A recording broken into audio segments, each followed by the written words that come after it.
And good afternoon, and welcome to a very special edition. This is a very fitting guest we have today with us, Anna Leuck. She is the Assistant Dean of Curriculum at the TCU and UNT Health Science Center Medical School.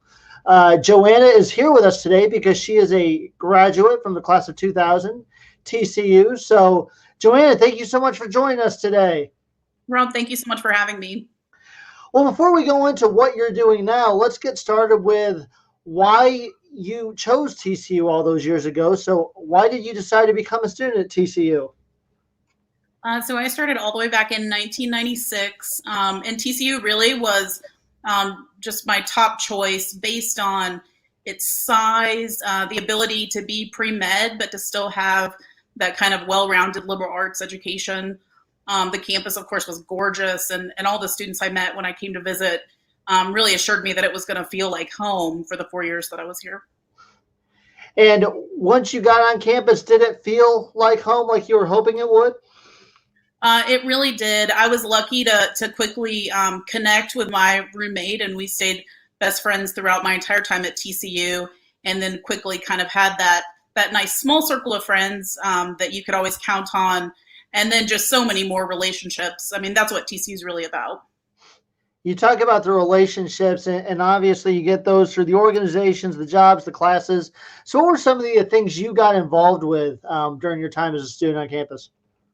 Well, certainly being pre-med, school what was first and foremost, and many hours spent in the library. But the organization that I spent the most time with and had the most connections with was APO. So I was in the co-ed service fraternity. And really, it was just such a nice mix of friendships, of learning about leadership, and then getting to help the community. And when you're trying to, a lot of students that take science classes, they take business classes. There's a lot of really tough classes, but pre-med has to be up near the top in terms of workload. So how did you balance that? What is a workload for a pre-med student? And, how do you find time to be involved with those other organizations while you're also balancing your full academic load? I think it's always work smarter, not harder. And so, again, was lucky to find some great upperclassmen that gave a lot of tips about how to be successful. Was able to really connect with faculty, so had great relationships. Dr. Phil Hartman was my pre-med advisor, so really was able to have both students and faculty kind of help with that scheduling, that work-life balance. So it really was, again, kind of depending on others to help chart that course. And as you're preparing for graduation, there's the hard work at TCU, the theoretical, the books, and then you have to be pushed out of TCU and into the next phase of your life. So how did you plan for what was going to come after graduation? I think being pre-med is a little bit unique because you just have that, singular goal that you really are just marching towards to get into medical school and then eventually to be a physician.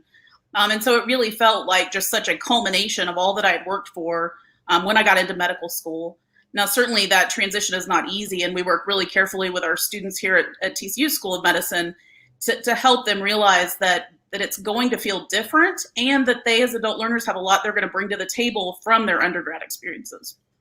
And so what was take us through your journey of how you went to medical school and then your life after medical school? So I went from TCU to UT Southwestern in Dallas. So I actually stayed in the Metroplex for medical school. And so spent the next 4 years there. Kind of working through that pathway, was able to figure out, the things that were going to be important to me in a medical career. And so I chose emergency medicine. I love that every day is different. I love that I get to see, adults and kids. I get to see people kind of in their greatest time of need. So that really fit my personality and skills the best. So when I finished medical school, I went on to residency at Carolinas Medical Center in Charlotte to practice, or to get ready to practice emergency medicine. And so you practice emergency medicine. You're in Charlotte. We talked about earlier how you're currently the assistant dean of at the TCU Med School. How do you go from Charlotte to get back to the med school here? Well, so when I finished residency, I actually stayed on at Carolinas Medical Center as an educator. So really immediately at the beginning of my career, started in education, both for medical students and for residents. And so was in Charlotte for about 6 years, working, continuing to train there to really specialize in education and really that academic leadership. And then actually got an offer from John Peter Smith. So JPS started an emergency medicine residency. And so that's what brought me back to Fort Worth. In addition to my parents being in Texas and having kids, and lots of reasons that Fort Worth and Texas, draw you back. But I got a great offer from JPS. And so I was the vice chair and then later program director for emergency medicine there. And then the med school came along. So I joined the med school in 2018. And so you were there during the inaugural class, the startup of the TCU Med School. Yes. What was it like going from the planning to where the med school is, this is a great thought, to, hey, we're actually starting this and it's, here we go, the doors are open? So a lot of work, a lot of ground covered, but with such a great team. And I will say I loved being at JPS, but what drew me over to the med school, both with its association with TCU, which being a proud alum, that was amazing for me, really a dream come true to have this job and to know that we're starting the med school, but also just having that vision. Every step of planning was about two groups. It was about the students that we were going to have, and then our community and the patients they're going to take care of. And so this opportunity to start from the ground up and to really build a curriculum that focuses on our community, on the students, was just an opportunity I couldn't turn down. And a lot of people have talked about what makes the TCU Medical School curriculum different than others. A lot, obviously, everywhere trains great doctors and medical professionals, but they say the personal touch is what's supposed to separate the TCU UNT Health Science Center Medical School. As the Assistant Dean of Curriculum, can you tell us a little bit more about what that actually means? So I think it really does go back to how we help the students understand why what they're learning is important. And so we actually start each week of the first 14 months of that kind of prime foundational material with a patient story. And so it's really helping the students from day one to understand that what they're about to do is not about multiple choice questions. It's not about memorizing facts. It's not about, which grade you make, right? It's about the patients and understanding that it really matters equally both to understand the science, but also to have those communication skills and empathy to really have that connection so that the patients are able to work together with you kind of in that healthcare partnership to have good outcomes. And we come today in the 1-year anniversary of when COVID-19 really became what the main staple for the culture around the world and people's lifestyles would have to be March 11th. Do you remember, as a medical professional, were you able to see that this was coming? Did you know that what it has turned into is what it would be? Or what was kind of the heads up you guys got, at the medical school about, what we might be seeing with COVID-19? Yeah, this was really that, the week and the weeks before kind of leading up to this, I'll just never forget. It really was this intersection of both my educational world and my clinical world. I remember working a shift, and certainly we were hearing about COVID and we were asking the patients about travel, but nobody on my shift had traveled.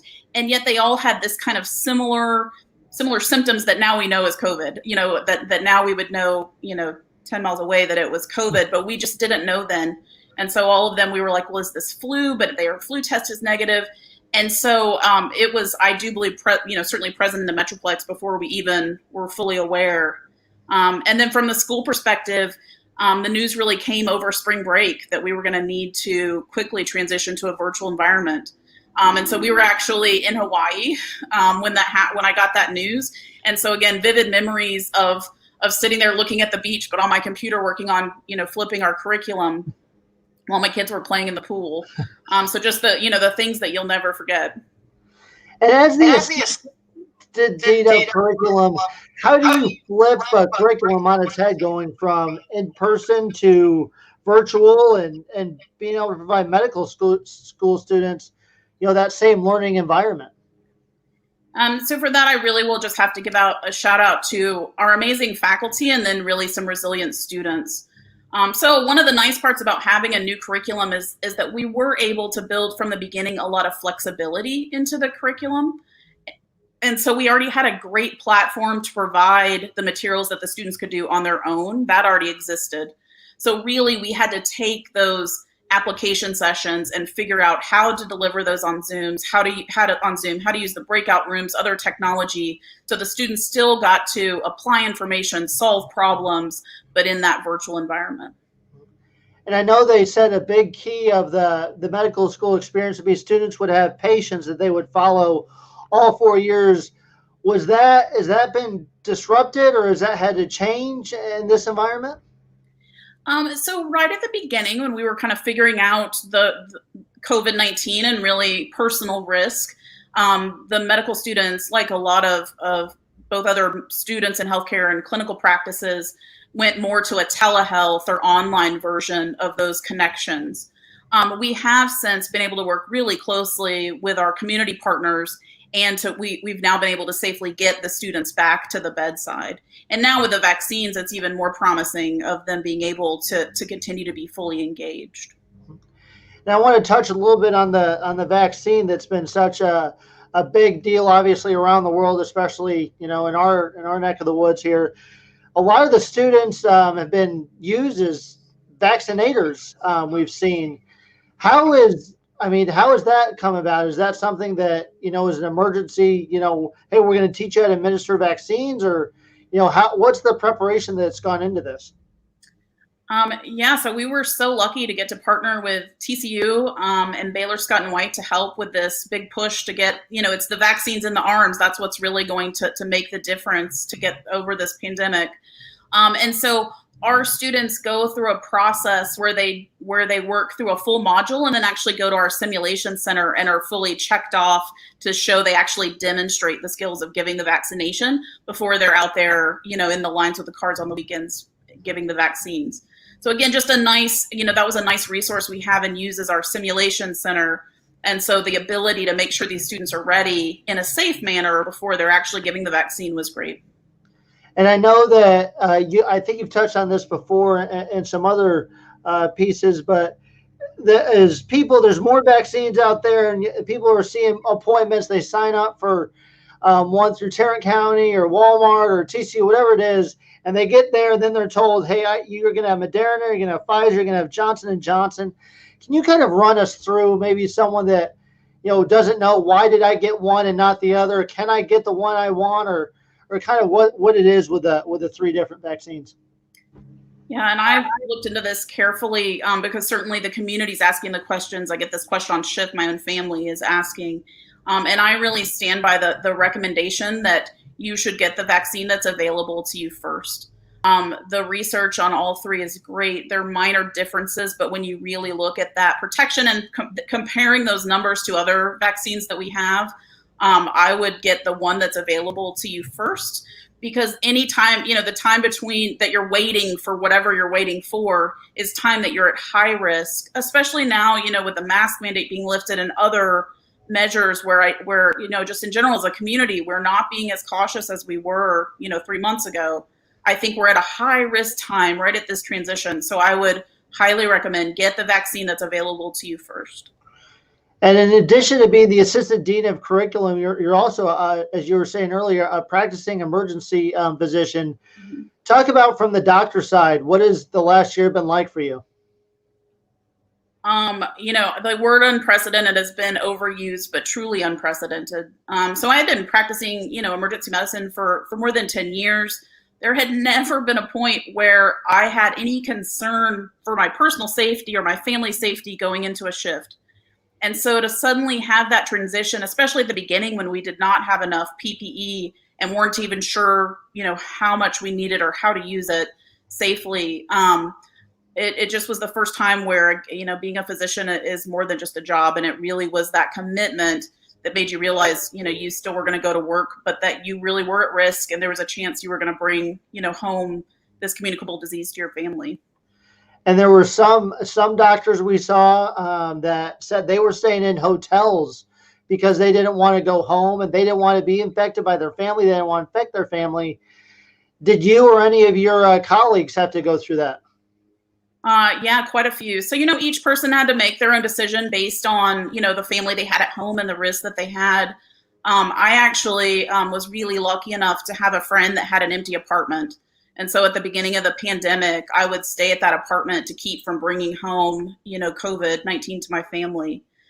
Since then, I think we've learned a lot more, but still, the just kind of ritual of how I, come in and out of the house and bring things into the house from a shift has completely changed from prior to the pandemic. So was there a timeline, and how long were people going typically without seeing their families at the start of this thing?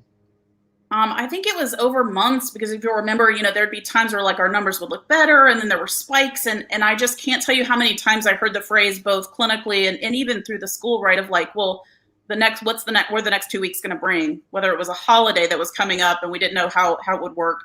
There were spikes, both in Texas and other places. And so I think there was quite a while of just that uncertainty, of really just not knowing exactly, where the risk lies. And then again, that's just so nice now to be vaccinated and to not have that just continually kind of hanging over our heads. And in addition to the emergency medicine, a lot of people just say that, okay, it's COVID, but there was also other things going on in the world, when people get sick, accidents, what have you. Absolutely. So how were you able to, I guess, break up the workload, or were you staggering it between what your COVID workload was and then, what other, your day-to-day needs were? Yeah, well, and I work in a couple different facilities, but each one did a really nice job of doing our best to kind of cohort patients we were concerned had COVID from patients with other concerns. But we did see, again, especially at the beginning, a really unfortunate outcome of the pandemic was that people that did not have COVID symptoms, but maybe had chest pain, were too scared to come into the emergency department. So we were seeing them later in their course. And then the other, just such an unfortunate outcome is not being able to have family, or loved ones there with you when you're sick. And so those are the two things that I really saw have an impact on emergency medicine, outside of COVID, but because of COVID. And as we get into the vaccine cycle, as both a physician and an educator, what do you see as the next, or what are you being told as maybe the next 3 to 6 months of what we can expect from this pandemic? I really think we're finally starting to see, those numbers start to come around with how many vaccines are available, some really nice additional structure in place to help people get vaccines. But we're just right on the cusp. And so I would just ask that if I really do feel like if we can just stay strong for another kind of 4 to 6 weeks of just the 3 basics, good hand washing, wear your mask, 6 feet of distance, I really think that that's going to allow us to reach, this herd immunity where the majority of people have vaccines, and that we can really start to go back to getting to see each other, to be around each other. And you're also, as we talked about earlier, the education component. How has this last year really changed maybe the future of what the curriculum will look like for, the medical school? Just 2 years in, you had to, basically a year in, you have to change everything. 2 years in, you're having to plan for what's happened, what's going to happen.